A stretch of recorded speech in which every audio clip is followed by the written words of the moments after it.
Hello again, folks, and welcome back to Let's Play Pathfinder Wrath of the Righteous. I'm in your Dungeon Master Darius. Last we left off, we had entered into what I assume to be the next chapter of things.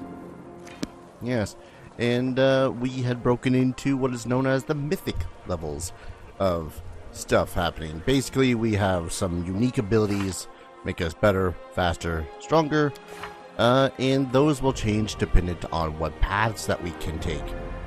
Right now, I only took the... what was it? I forget what path it was. Point is, currently we have only a couple of paths open to us, but hopefully, further down the line, they will open up further. And each one of the characters that we meet has mythic abilities as well. But in my case, I took the one that makes it so as even if I miss my target, everything around me, all enemies around me get damaged. Dance Macabre, which allows me to essentially have a burst of negative energy from me, much akin to channeling energy. And bypassing Epic Damage Reduction, which is... Epic Damage Reduction. The only other thing that had happened, I can recall off the top of my head, was that I had slightly changed the difficulty to make it so as the game is somewhat playable. Basically, enemies will be weaker, their numbers won't necessarily change, and I do hope that this makes it so as, throughout the game, at the least, it'll still be hard to face off against some enemies, but, you know, ones that are basically mooks will be less of a problem. Anyways, we are now in our camp, the Crusaders camp, where there's a bunch of talking. This is a lot bigger than the previous map hub area. Let's see. Oh, there's the storyteller. Oh boy. The old elf smiles when he hears your footsteps. Allow me to congratulate you on your victory and on acquiring mythical abilities, mythical powers capable of casting down the strongest of demons. I got the page you were looking for. The storyteller carefully takes the page from your hands. His fingers touch the ancient letters gently, examining them lightly, following their lines. I see myself, young, energetic, able to see. Oh gods, have I found the key to my past? Finally, I will find out what my own mind has been hiding from me. Sweet. The elf's expression becomes withdrawn. The wrinkles on his face soften. Thank you, errant the cold-hearted, and please follow me to my story. Let us embark on our journey together. He inhales sharply a few times and begins his story. They are leaving. The people of Keonan face the coming earthfall and admit that they were incapable of handling this disaster. Proud rulers, artful crafters, brave warriors, wise mages, skilled healers, all of them hurry to the gate of Salvurian, looking around fearfully. A clean, safe world is waiting for them there. My people decided not to fight for Galarian. I am ashamed. I am sorry for them. Their hearts wavered in the face of the catastrophe. But my will is strong. I am staying. Earthfall. Given name, cataclysmic event in which the shower of meteors impacted Galarian in 5293, resulting in the destruction of the human empires of Thassalon and Aslant. Ah, cool. So the Keonan people had just simply decided, you know what? F this shit, I'm out. My kinfolk are looking at me angrily. How dare I diminish their decision with my recklessness? My choice makes them cowards, traitors of their own home. One of them, my former mentor, looks at me bitterly. He hands me a neat notebook with a tree bark cover. In case you change your mind, with a heavy sigh, he returns to the line of those departing. Forgive me, brothers and sisters. I watched the gate of a Salvurian stone close, separating me from them. It's time for me to go. I will open my master's notebook. There are his notes about traveling between worlds, in case you change your mind. He hopes the burden I shouldered voluntarily will be too much. I will lose heart and find my way to Salvurian. This will never happen. My mouth set stubbornly. I tear my master's notebook to pieces. I use my forced pride as a shield against my fear of what is to come. Oh yeah, in case anyone didn't know as well, Galarian also tends to involve interplanar travel. Pathfinder is pretty cool like that. Why did the elves decide to flee, not fight? Lips pursed with disdain. They are afraid to lose what they have. They were rulers, long-lived and powerful. They valued their lives in sunshine too much to enter the fight with the aftermath of the Earthfall. Your mentor is a mage, then you must be too, yes?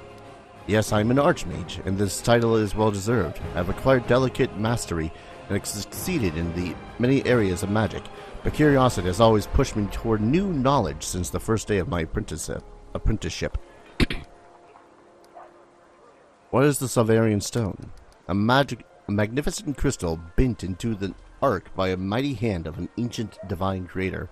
Our great gate to other worlds. It breathes power. It dreams of eternity. Now why are you angry at your fellow elves? I spent many hundreds of years in Keonan. I've always admired the way my kinfolk cared for the forest that was our home, but the rest of the world seemed to be nothing to them. But I love Galarian. All its places, all the forms it manifests in. I traveled widely and then came home and told my kinfolk about my travels, but they weren't interested. They only cared about Keonan. Their lack of desire to hear about the wider world makes me sad and angry. Earthfall happened at night. I am standing at the top of my tower many miles to the north of Keonan, and I set a blaze far in the north. I see a blaze far in the north. I hear a horrendous rumble. The air is groaning, giving way to a huge rock rushing down on my world, and then a blow. Vibration that penetrates everything, reaching down into the bowels of Galarian and up to the vaults of the sky. Crunching bones, blood from burst of vessels, filling my eyes with darkness. Drowning in timelessness along with the countless denizens of Galarian. Never before have we been so united in our feelings. When I come round, the darkness remains. My first terrible thought, I'm blind. But no, little by little I begin to see the stone wall. I'm alive. But why is it so dark? The answer is quick. The smell of ash everywhere. Excuse me. The great burnt sacrifice filled the air with incinerated particles of what was recently the continent of Aslant. Great clouds of ash cover the sky, cutting us off from the sun and moon, dooming us to a dusk at day and complete darkness at night. My heart sinks with fear. Treacherous thoughts fill my mind. Why did I stay? Why didn't I run like everyone else where I had the chance? I clench my teeth and stand up to watch Earthfall, proudly like the last archmage of Keonan should. Will my world soon really perish like this? Will I perish? No, that will never happen. I'm still alive, and I can fight Earthfall and the darkness, not run from it in a blind panic like my kinfolk and my cowardly teacher. But what can I do? I will not stop the disaster. I will hardly be able to save empires from their destruction. What can I do? I am but one archmage, powerful and weak at the same time. What is the Earthfall? A disaster of untold proportions. An unborn planet dropped on Galarian by blind fate or someone's evil will. A blow so strong that the continent of Aslant is destroyed within minutes, turned to ashes, wiped off of the face of Galarian. In this burnt sacrifice, clouds of ash and dust are born, stealing our sun. Without the warmth of our star, the air cools, the soil barren, dark creatures crawl out of their lairs at night. And the most frightful thing, without the sun, all hope dies in the heart. This is the age of darkness. Where's the tower that you mentioned? Is my retreat to the north of Keonan, my home away from home, my observatory. From its top I watch the stars and, when they were correctly aligned, the other worlds as well. Here in the northern wastelands I found the highest mountain and built my tower on top of it. On clear days I could see the mist over the lake of mists and vales in the east. That's how high it was. So what are you going to do next? I don't know. I need to think. My opponent, Earthfall, is much stronger than me. Without noticing, the storyteller raises his voice to a shout. It is merciless, does not simply destroy life, it kills an era, ending the greatness of Galarian's civilizations. They will sink into oblivion, be forgotten as if they never existed. I need to think. He suddenly winces and in silence for a few moments as he calms his heavy breathing.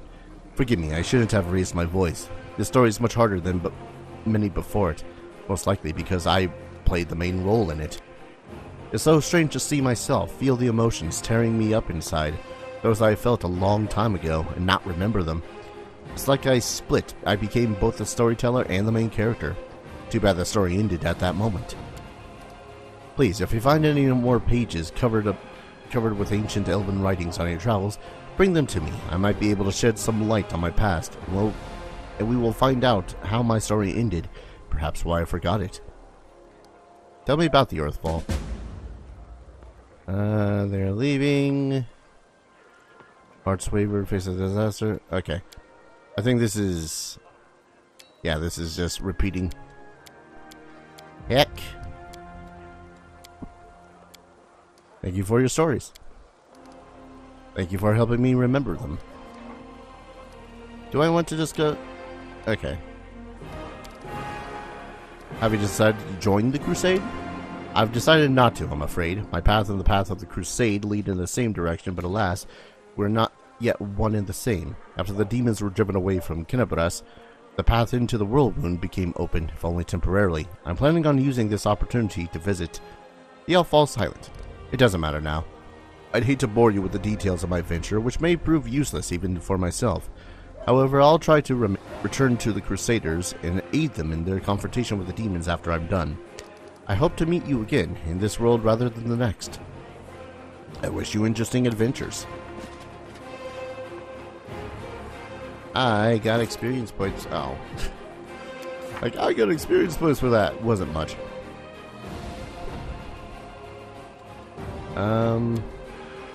Yeah, that's the newest bit.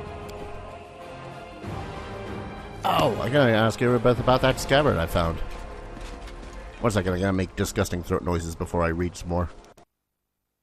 All good. Yeah. Erebeth, I wish to speak with you. Maybe I can't speak with her while we're still wandering around the camp. Which is a little bit of sadness. Crusaders, some loot. Examine the campsite of the Kinabras Notes. Oh boy, this is gonna be one of those things where it's like, hey, we're gonna, yeah. We're gonna have to, like, explore every in and out of the place. We outfitted this tent to be used as our chapel. Even the less pious Crusaders will come here to say their prayers when the final battle is upon us. I've seen it happen in my previous campaigns. Ultra Serene Ray. Disna. This place has been sanctified, can protect areas around the corruption of the abyss. Ultra Viomede, Light of the Sword. Ah, Iristal, the old Deadeye. And Tutorag, Father of Creation. What, Nantasong Kuthon? He's got a fight in this, you know. Probably not as much of one, but hey, a fight's a fight. Hello. Totally not me looting my, my own camp for supplies. I don't know what you're talking about. More weapons. Oh, masterwork. Great sword. Always tempted to make a character that has a great sword, but I feel like Errant with a glaive is far more, I guess, interesting, I guess. Wait. Find the location of the recruits from the where now? Game's throwing quests at me. Oh, I'm just examining the campsite. Got it. A group of soldiers is talking loudly, laughing joyfully and passing around a flask. So picture this. My sword is by the fire, there's 2 goblins around to snatch it, and 3 more are digging up through my tent. I'm sat in the bushes wearing just my mail shirt, wondering what the blast to do. An old missionary taught me about the mail shirt. You can't sleep in armor, but it's not so bad in mail once you get used to it. Too bad no one told me not to go into the bushes without my sword. So what'd you do? What'd I do? I barked like crazy. Goblins are afraid of dogs, you know. So they all went wild and started running around. I grabbed my sword, they spot me. So I jump over to the fire wearing nothing but my mail shirt, and I grab my sword and I yell in a big, tough voice, "Oh, Inheritor, grant to me the power to crush these filthy creatures." My sword's shining, the goblins are screaming, I jump to attack them, they fight back, but I fought them off somehow. And ever since, I never take a step without my weapon. She takes a sip from the flask. Ask them sorry. Hey, stop gulp and leave some for us. We only just set off and you're already drinking, and with the queen in the camp, stop this at once. The knights quickly snap to attention. Sela raises a flask and says loudly, "Right you are, Commander Tirobade. We are but drinking to the queen's health." Show some discipline, Sela. She becomes serious and puts the flask away. My apologies, Commander. That's better. You're a paladin in an army, not a mercenary on a raiding party. Make sure you act like it. Okay. I was about to say I did steal from what was in that. Oh, that's a Cyclops. Excuse you? A well-dressed old dwarf is lecturing a motley company, shaking her ladle at them belligerently. Noticing you, she flings up her hands. Good afternoon, your commanderness. Do you remember us? We were the crew from the next door theater company, the one you saved in Kinabras. Oh yeah, I did save you a lot. I don't remember the Cyclops. Back when you weren't your commanderness, yes. As you can see, we've come to the company with you. We signed up with clean pots and diminished soldiers' clothes.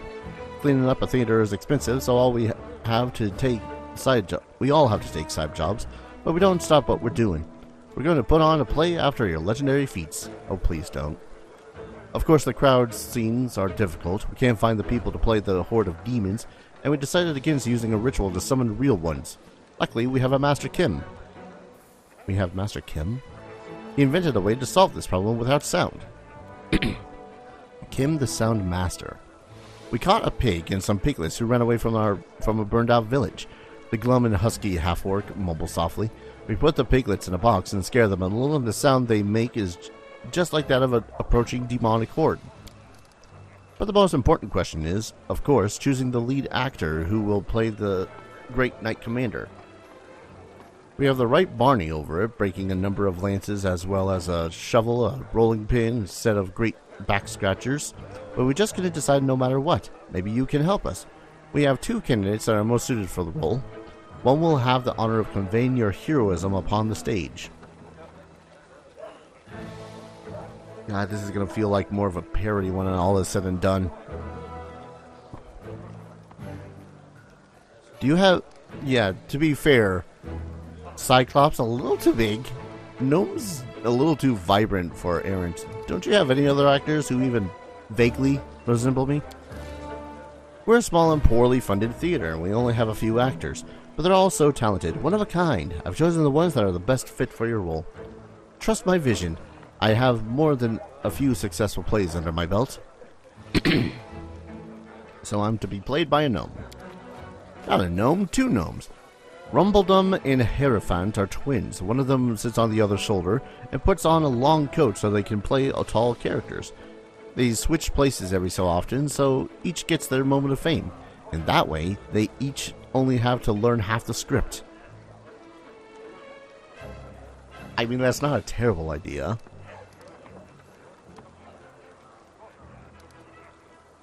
A Cyclops actor? He's completely tame, believe me. Has a few issues with articulations, but what a powerful physique. We'll make him a nice costume, wash him up, brush his hair. Truth be told, in our show, you mainly just make some short heroic exclamations at a fateful moment, like, onward, or we'll never give up, or my heart burns with courage. Lemkin can definitely handle the script. Alright. Entire crew looks at you holding your breath. Have it be the gnome twins. Wonderful. Sorry we took you away from the important things. Excuse me. Heroes and commanders do. We're off to rehearsal. I mean, first we'll wash some pots, then we're off to rehearsal. Let's go, you lazy lumps. Don't impair this old grandma now.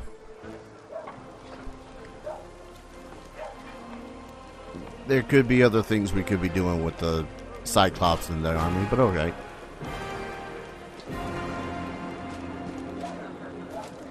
I'd rather shovel horse shit than soldier's grub. Shit smells better when be... tell us how you really feel there, Hierophant. Hey, Windowag. Soldiers lack discipline and concentration. Won't entrust them with our lives, so I'll keep guard myself. A wise decision, really. I don't know, those guys look looking pretty disciplined. Doing their workouts. Horse. Ah, that clipping. Hey, gain experience. Hey, Amber. I've seen so many happy faces today, it's so good. I'm also just keeping an eye out for any loot I might miss. Well, yes, I do plan on selling all these back to the one dude. Won't lie, I'm kind of expecting far more conversation to happen anytime soon. Ooh, glitter dust.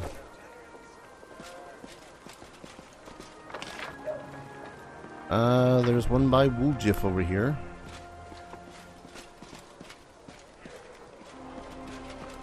Won't lie, I find a little bit annoying that... Oh, hello. Won't lie, I find a little bit annoying that the characters, your companions' names aren't hovering over them as you pass by them. Ah, there you are, you dashing troublemaker, you. Darren flashes you with a self-satisfied smile. Our short acquaintance is coming into an end. Very soon I will depart on your crusade, where you'll scrape by horrible rations, struggle vainly to fall asleep amid snoring soldiers, be rudely awoken by the freezing cold, and have to look upon the dour faces of self-righteous prigs before you finally perish in the maw of some demon. I had a journey ahead of me, too. I just rented a sailboat in the south. I also hired an excellent chef, and a host of other entertainments. Well, to each their own, I suppose. He pauses, then suddenly adds in a more serious voice. You know, I am generally sad to see you go. If it sounds like mockery, forgive me. I cannot switch off my venom gland on a whim, you see, but you intrigue me. If only we could have spent a little more time together, but of course, he grimaces, not under these conditions. Let the Crusaders and the demons have each other. With any luck, they'll take this entire sanctimonious spectacle down with them. I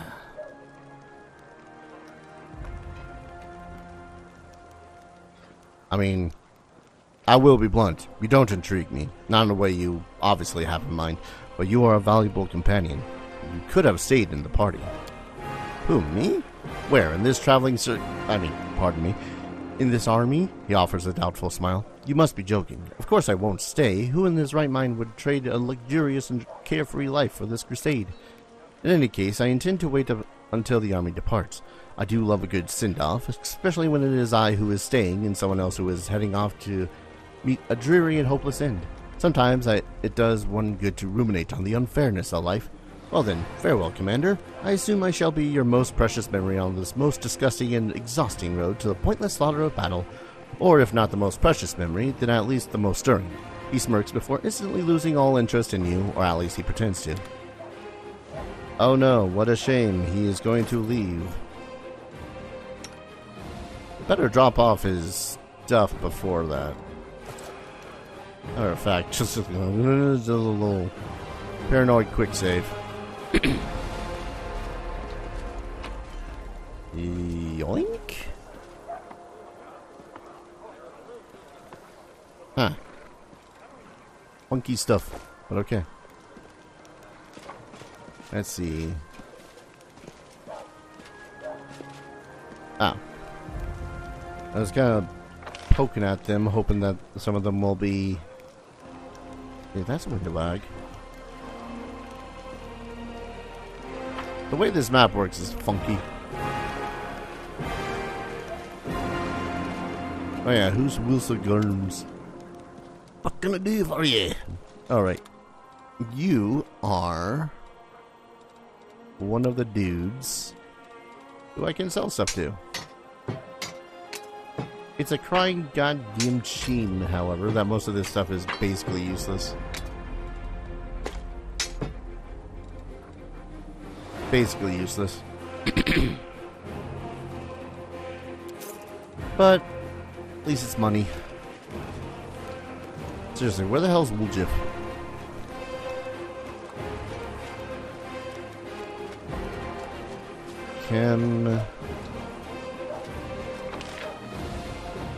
It says he's right over here. Oh, there you are. You were hiding behind a dude. You know what the Queen does to people who keep her waiting? I don't, but I know better than to find out. I mean, the Queen can stuff it. As well see if Ninio has anything to say.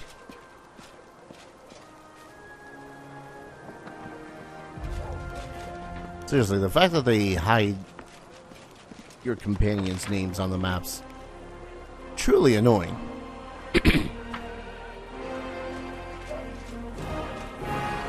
Okay. Hope we meet Jaskari and Baphomet soon. I have numerous questions for them. Yes, the Demon Lords are going to answer your questions. Excuse me while I roll my eyes. Hello. Is there a point to all this stuff in here? Probably not really. But at the least I'll put away any of these magical items that are just waiting to be used at another date. Why did I put away the 5 heavy shields? Probably because I thought to myself, hey, maybe in the future there's going to be something important with this. Oh my god, so much loot that I can just sell. Oh boy, they're all named. Oh boy, it's Queen Galfrey. I might want to check out Erebeth's little campsite first. It should be just right here, right? Yeah. Is mine in a previous tent where both used traveling, but the Queen insists our tent be our furnished like the commanders. Hello. Half plate of vigor. Half plate of vigor. High. +2 enhancement bonus to Constitution. Yes. Look at that. I got hit points. Actually, how much did that increase my AC by? Because I was wearing full plate. Okay, yeah. It was 1 point. Go figure. 10 is 1 point higher than 9 after all. 1 second, discussing throat noises again. Sorry about that.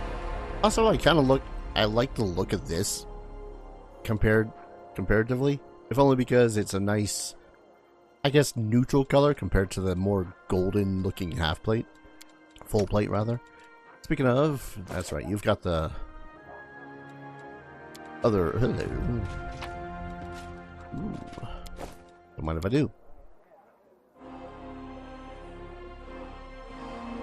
Alright, I guess it's off to the commander's tent, unless there's other. I guess we can check out the field medic really quickly. He says knowing that his 20-foot movement speed does not mean it's actually going to go quickly.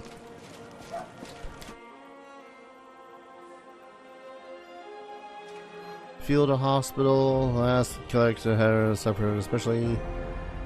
Hello. Oh, Kyoto. I remember that name.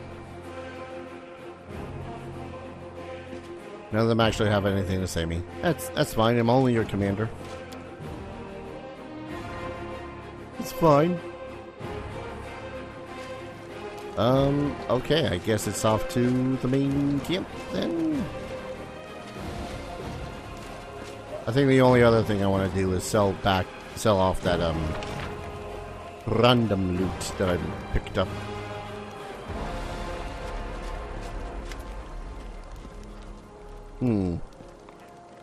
Suppose I'll also talk to him too. One of those cases of, might as well. Keep those. I keep on almost selling Radiance. And I know how much of a goddamn criminal act that's going to end up being.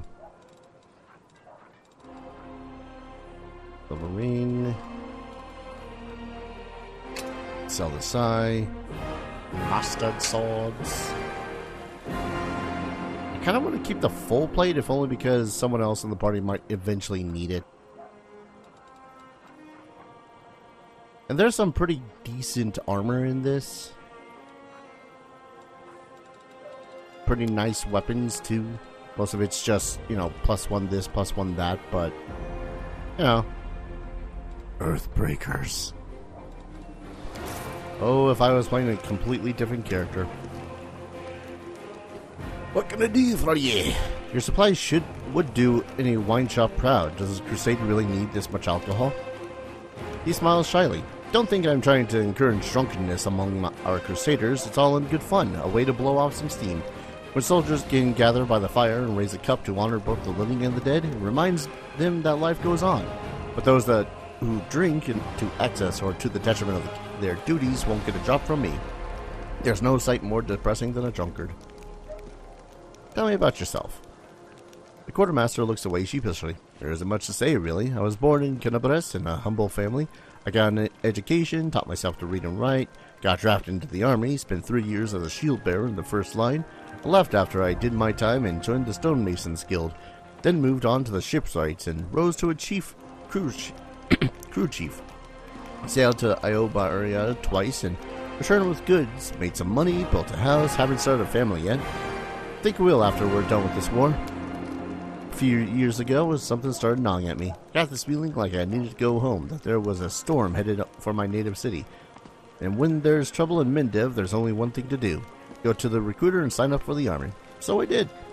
At first, they wanted to make me an infantry sergeant, but then they decided I'd be better fit in the supply department. I can take care of army property, and I'm pretty handy around a warehouse. Not to mention, I know how to manage a band of helpers. And so that's how I became a quartermaster. Gives a shy smile and shrugs as if there were a wholly unremarkable story, typical of any crusader. What do you do in the camp? A little bit of everything. What's an officer to a soldier? Strict father. So what does this make a quartermaster like myself? Something like their mum, that's what. I make sure the lads have everything they need to defeat the enemy and come back from battle in one piece. Starts ticking off his fingers.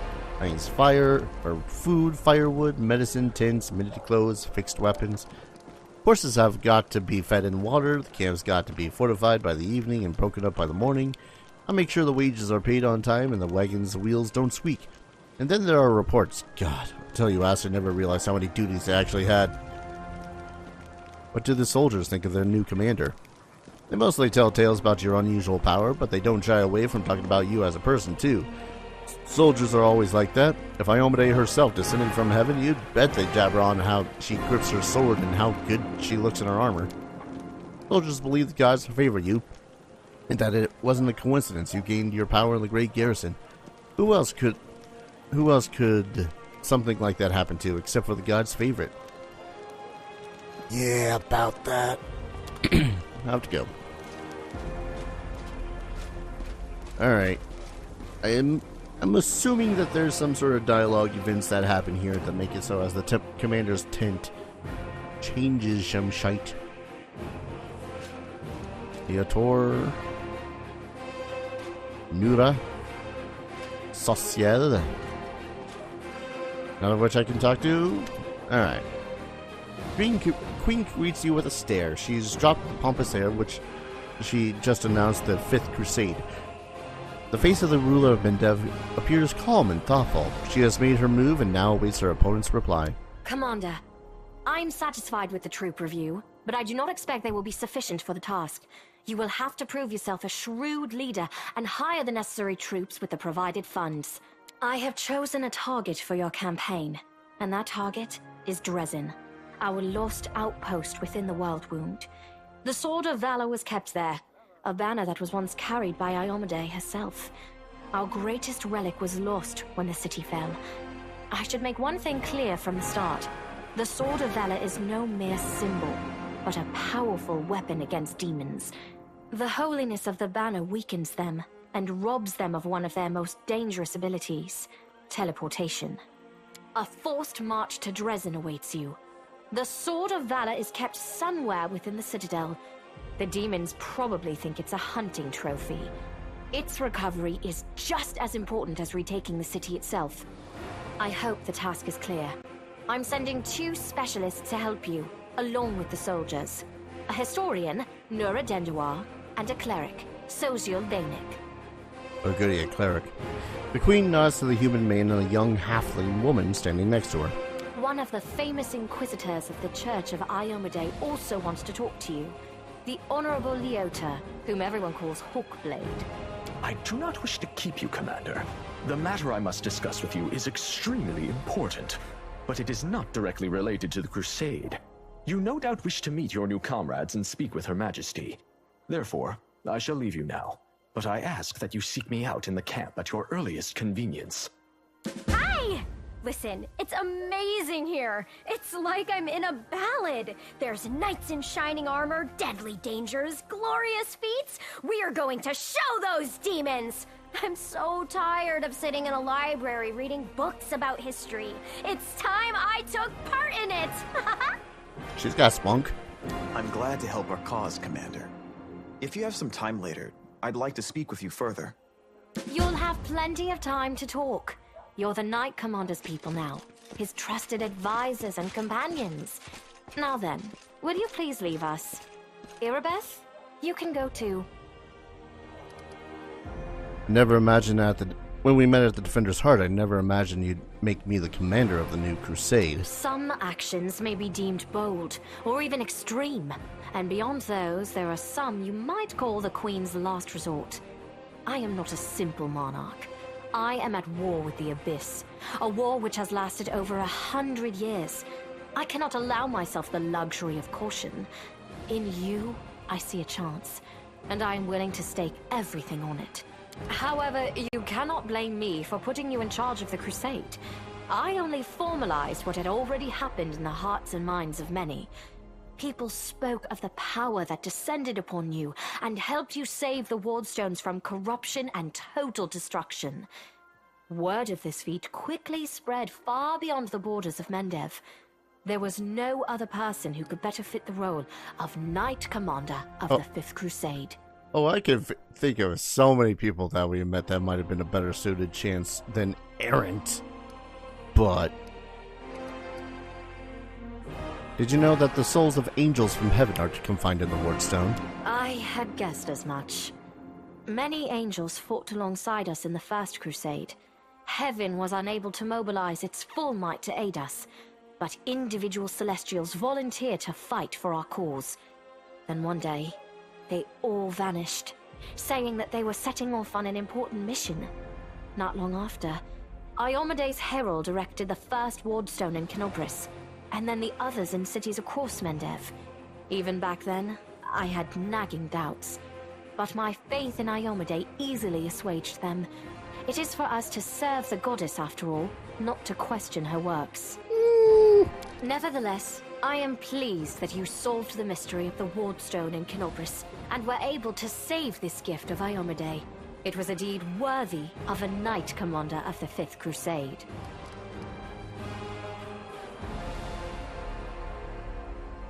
Boy. You should know I received an unusual gift in the caves beneath Kenobris. In a vision I saw the death of an angel called Lariel. Somehow he was able to grant me the ability to reveal the light of heavens. Lariel. I knew him. He disappeared shortly before the world wound grew, and Dresden fell into the enemy's hands. In the chaos, we had more important concerns than investigating the fate of a single angel. Even one so righteous and beloved as Lariel. And afterward, matters took a turn for the worse. The angels left us to go on this special mission. It is so strange to hear the names I used to hear when I was young, like getting a message from the past.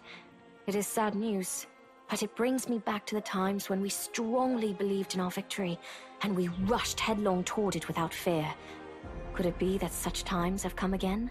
You know, considering I'm reading this basically first thing in the morning and whatnot, I'm so glad that she's actually voicing her own roles. I have some questions about my mission to retake Dresden. Of course. I shall answer. How did the demons manage to conquer it? That's a good question. Its walls were built by dwarf craftsmen, and the power of the Sword of Valor protected the city. Alas, where raging hordes failed, a single lying tongue was all they needed to succeed. The demoness Minago convinced a young and ambitious crusader named Staunton Vane that the banner belonged on the battlefield. He went on a daring and unapproved raid, and the banner ended up in the enemy's hands. The city fell soon after. Ever since then, for 7 decades, it has served as a citadel for the forces of the Abyss. Oh yeah, I saw him at the Great Garrison. He's defected to the demon side now. Oh, really? I wasn't informed of this. After Dresden fell because of Staunton, he was nearly sentenced to death. He deserved it. In wartime, men are hanged for far less. But you have no idea what a terrible sight it is. A raging crowd of crusaders baying for blood. Never have my fighters looked so much like the demons we are fighting. I commuted Staunton's sentence and stripped him of his rank. Not just for him, but for my army and my country. We are not Hell Knights. We do not maintain discipline with public executions. I mean, in this case, you probably should have. I won't lie. By the way, Hell Knights are a collection of knightly orders with a unique focus on the promulgation of the law. Unlike paladins, they are interested less in social good and charity than in the foundation and stringent maintenance of order at all costs. If people cannot be trusted to obey the law out of their own sense of civility and social righteousness, Hell Knights provide the need to obey out of fear of a master's stern hand.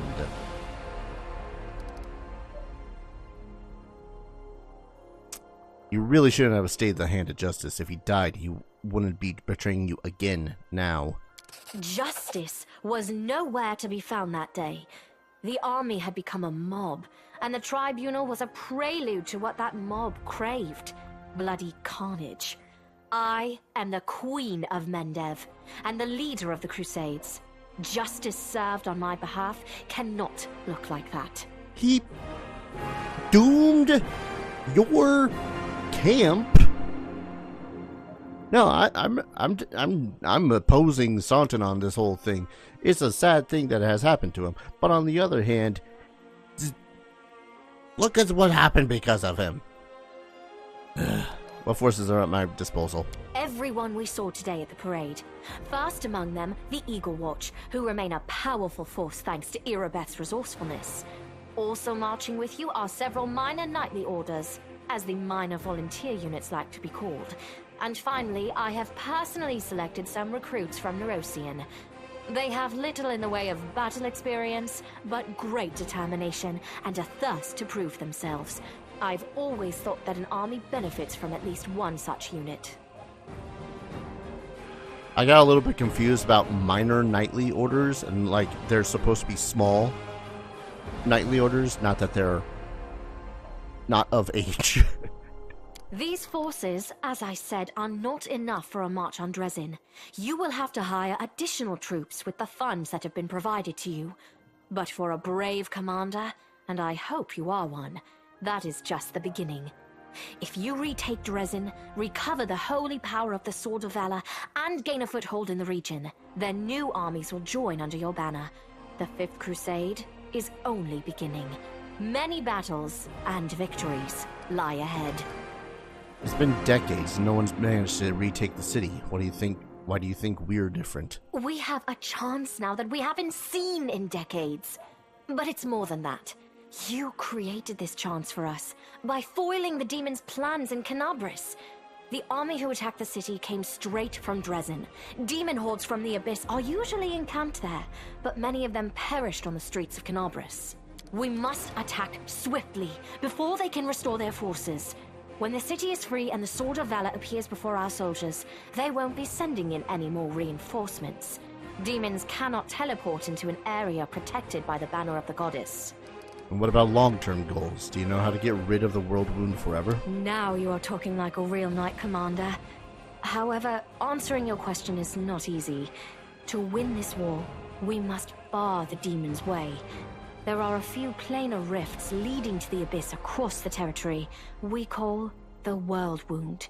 The best specialists we could find have tried to close them on separate occasions, with no success, as you may have guessed.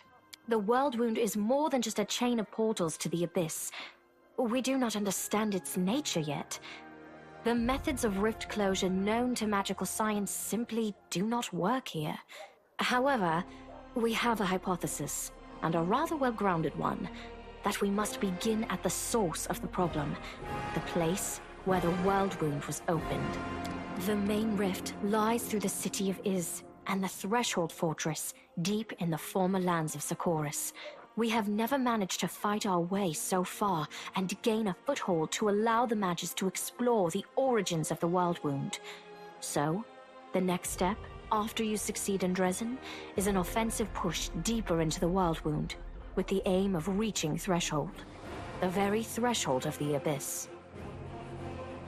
That's them some high hopes for me, seeing as I'm like level 6? 5. 6. Wonderful. And what are you going to be doing? Overlooking a spot of insubordination just at the moment. However, I shall answer you. I shall prepare the defenses at Nerosian and all the other border cities and plan the future of the Fifth Crusade. Does that satisfy your curiosity, Knight Commander?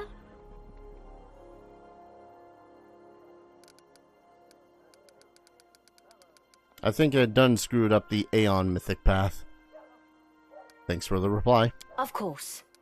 Task is clear. Splendid. Ah, yes. We have one final matter to attend to. It should be rather enjoyable. Count, there you are. You received my instruction? I did, though I did not have time to read the thing before I was dragged before your majesty. In truth, I was readying myself to depart. No matter. I trust you will forgive your sovereign for the rather brusque summons, especially when you learn what prompted it. As you are aware, he has recently been appointed my Knight Commander of the Fifth Crusade. I spent a long while pondering whom to appoint to the highly sensitive post of Commander's Field Attaché and Advisor Plenipotentiary without portfolio. Congratulations, Count. Okay, Aaron might understand what just happened with those words, but, not I.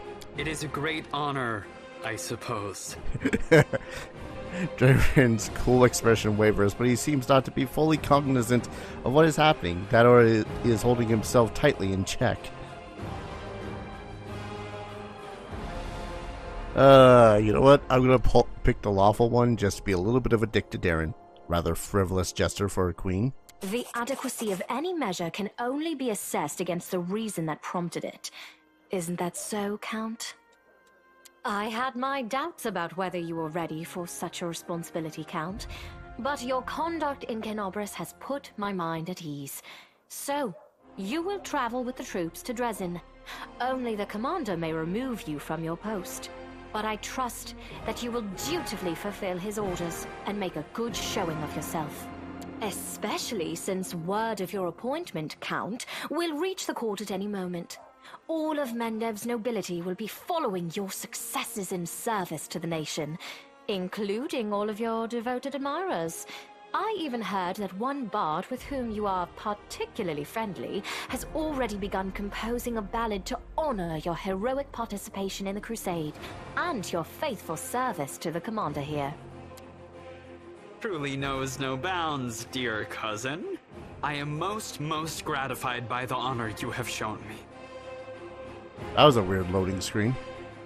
Then let's get going. May Iyomade help us. Oh boy. I think the game's finally actually begun. Oh, Nivea. Hi. Well, I guess he's not yet left the party. It's not bad. Oh, wait. Oh, no. Hi. Sociel. Human cleric. A kind man's war. What is this soft, kind man doing in a war? It is easier to imagine him harvesting ripe grapes than killing enemies, but he came here, and his hands are scarlet, not with berry juice, but with the blood of slain enemies and fallen friends. This service of the goddess of beauty gives all of himself to his comrades, trying to protect as many lives as he can, but who will protect him? Very knowledgeable in lore, persuasion. Seems to favor the glaive. He's a worshipper of Shellin, isn't he? Yep. Shellen, known as the Eternal Rose, the Eternal Maiden, the Incorruptible, is the goddess of art, beauty, love, music, and half-sister of Zon-Kuthon. Shellen focuses just as much attention on the eternal beauty as external as the aspects of her role as goddess of beauty. Shellen also promotes the creation of art and the composing and performance of music. Clerics of Shellen frequently are artists themselves. As a goddess of love, Shellen encourages the proliferation of the feeling in all its forms. She is not the goddess of sexuality, lust, or fertility, and makes very clear distinction between love and sexuality, although she does not in any way discourage erotic love. The few paladins who worship her practice courtly love, which apparently is a whole thing with chivalry and whatnot. Like, I actually watched a video on that kind of shit at one point. It still kind of hurts my brain because it's a lot of Alright, so what is it that you do? You are proficient as a cleric because you're Shellen. You're proficient with a glaive. Touch of good, bit of luck. Yeah. Divine fortune. And numerous, like a bit of luck. Okay. Touch of willing creature, standard action. For next round, anytime the target rolls d20, may roll twice, take the best result. Cool. Channel positive energy. Do you have... Yes, you do have selective channeling. Extra channeling. Toughness. Armor proficiency heavy, because cleric. And got the skill trait. Alright. I'm not opposed to this guy, but I got a feeling we're going to butt heads rather severely. Seen as... Okay, again. It very much mentioned that Shellen is the half-sister of Zon-Kuthon, Midnight Lord, blah blah blah, lost pain. Possesses one of the most twisted and evil minds of the great beyond. Got a pain. Yeah. So, this could be interesting. Kind of makes me really want to take up the flail, if only because, you know, provide an interesting dichotomy with this guy. Still, though, that's interesting.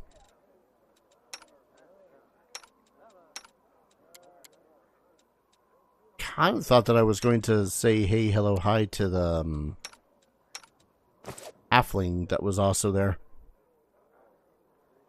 Alright, Anivia, what do you have to say? Anivia sweeps an inquisitive glance over you. So tell me straight, how did that brawl at the Grey Warden end? I heard the rumors, of course. That's kind of my job, you know, to listen. You have no idea what cobblers the Crusaders say about you. Some say that Iomade came to you and appointed you her herald. Others say that you died, and an honest-to-God's angel is now leading the army disguised as you. Still others say it was just an explosion at the alchemist's lab, and I'm the one spreading rumors about your powers. I wish.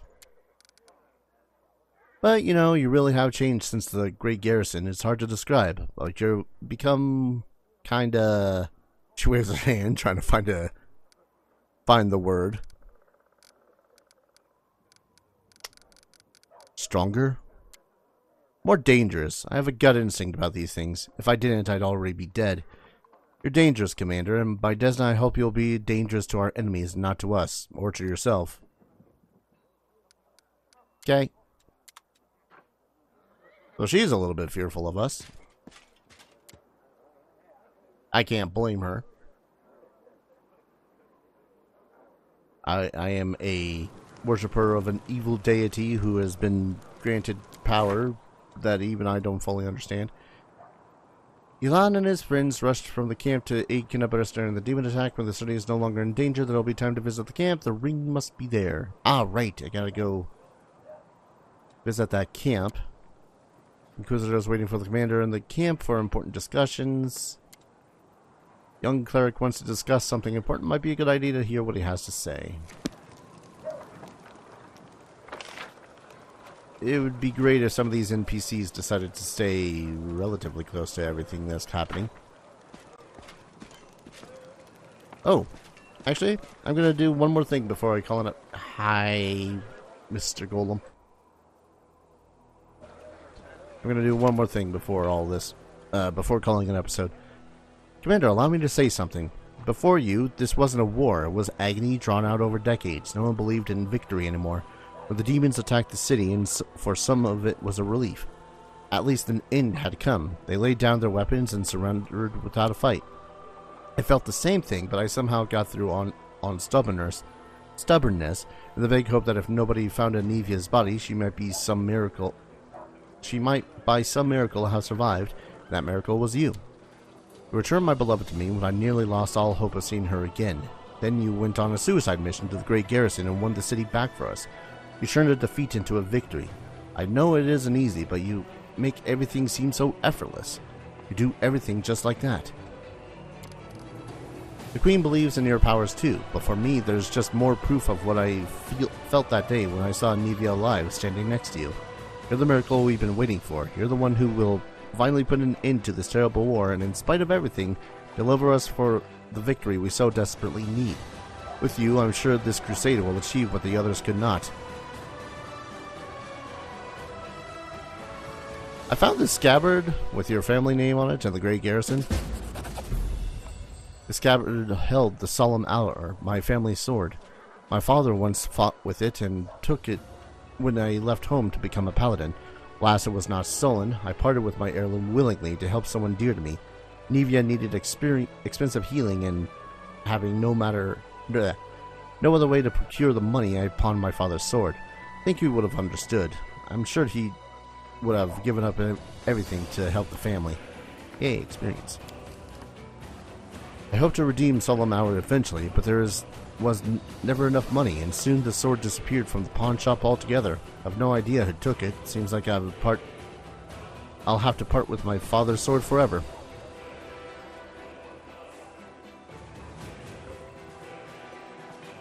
It is rather foolish. Well, is Anivia sick? You'll forgive me if I don't go into detail. It's a private matter. Suffice to say, everything is fine now. Treatment it was costly, but it was worth it. It was foolish to part with your weapon in the middle of a war. Perhaps I acted irrationally, but I had no other option. Traces the name imprinted on in silver on the scabbard's leather. My parents were loyal servants, yet it wasn't enough to earn them a title or a coat of arms. Still, however humble our name might be, it is worth something. I don't know if I'll ever see the Solemn Hour again, but at least I have the scabbard back. Thank you. So it turns out the Queen has her head of counterintelligence watching me. Wonder why. Think the Queen doesn't trust you? If that were true, she wouldn't have put you in charge of this army. My main task is to be your advisor until you've gained enough experience as a commander. As for counterintelligence, Anivia and I were tasked with keeping an eye on your inner circle. But you're not under suspicion, Commander. You're under our protection. Then probably, Zung Guthon. Terrible idea. We need reinforcements. Can you get us more soldiers? When we began the march on Dresden, we chose speed over numbers. If I order more volunteers to be recruited, they simply won't arrive in time. 7,500 gold? We could pay mages to deliver the troops to the camp, except I doubt that our army's coffers would offer it. Could afford it. If you could spare 7,500 gold, it'll be I will see to our reinforcements. I don't even know what our current state is like right now, but I guess I got the money. It's hard to believe your origin is so humble. You deserve a noble title more than many who inherit them. He blushes a little. Thank you, Commander. It's an honor to hear that, especially from you. Every noble family begins somewhere. You must have heard the recent story of the stolen lands in the River Kingdoms. Just imagine, coming from nowhere, making it all the way to the royal crown, just a few years. Sometimes I wonder what would happen if I managed to distinguish myself somehow, but then I push away such unworthy, selfish thoughts, of course. We don't fight for rewards, we fight for the world. The fate of the world is at stake. And yet, she blushes and falls silent. Cool. A little bit of experience, a little bit more about our wind. I don't know what else to do at this moment. Mythic hero. So weird seeing that plastered at the bottom there. But I'm gonna go ahead, save, And I'm gonna leave it at like that. And call an episode here. When we return, we got other folk to talk to on this map. Sauciel, I know that is one of them. And that's Inquisitor. I wonder if he's got any questions for me when it comes to Hole Run. That's going to be awkward. Thank you everyone so very much for watching. I hope you guys are enjoying this series as much as I'm enjoying playing it. And as always, I hope to see you guys in the next video. Take care. Cheers.